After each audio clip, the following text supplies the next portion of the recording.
లోండి welcome to my channel. ఈరోజు మన channel first time ఎవరైతే చూస్తున్నారో ఇప్పటివరకు సబ్స్క్రైబ్ చేసుకోలేరో ఇలా సబ్స్క్రైబ్ చేసుకొని బెల్ ఐకాన్ కొడితే మీకు ప్రతి ఒక్క నోటిఫికేషన్స్ మీకు అందుతాయి. ఈరోజు మన ఛానల్లో పులిహోర ఎలా చేసుకోవాలో 5 నిమిషాల్లో చూద్దాం. ఫుల్ వీడియో చూడండి, స్కిప్ చేయకుండా. ఇక్కడ చూడండి, చిన్న కడాయి తీసుకున్నాను, బౌల్ తీసుకొని దాంట్లో చిన్న నిమ్మకాయ సైజ్ అంతా చింతపండు వేసుకొని కొన్ని వాటర్ వేసుకున్నాను, కొంచెం పసుపు ఉప్పు వేసుకొని ఆ నీరు పోయేంత వరకే బాగా మసల పెట్టాలి. జిగురు ఇలా రావాలన్నమాట. ఇది పక్కన పెట్టేసుకొని ఒక కడాయి తీసుకుందాం. దీంట్లో 2 స్పూన్లు ఆయిల్ వేసుకుందాము.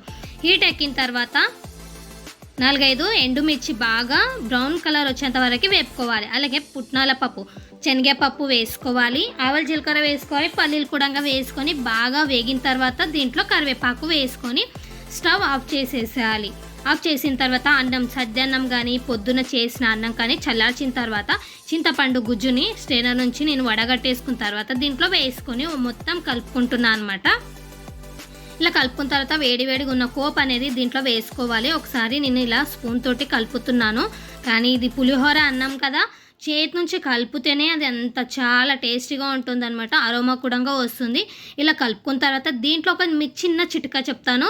ఇలా ఎండుమిర్చి ఉంది కదా, ఇలా నలుపుకొని అన్నంకంతా పట్టేలాగా కలుపుకోండి. చాలా టేస్టీగా ఉంటుంది. ఈ పులిహోర బయట ఎక్కడైనా తింటాం కదా, ఆ టేస్ట్ మీకు ఇలా వస్తుంది అనమాట. దీనివల్ల మనము ఎందుకు పులిహోర బయట టేస్ట్ వస్తలేదు అనుకుంటాం కదా, ఇదే చిన్న చిట్కా పాటించండి. మీ పులిహోర ఇంట్లో చాలామంది తిని మీకు ఫ్యాన్స్ అవుతారనమాట. ఈ వీడియోను మీకు నచ్చినట్లయితే లైక్ చేయండి, షేర్ చేయండి, సబ్స్క్రైబ్ చేసుకోండి, బెల్ ఐకాన్ కొట్టండి. మన ఛానల్ పేరు అచ్చా హ్యాపీ ఫ్యామిలీ. Bye bye.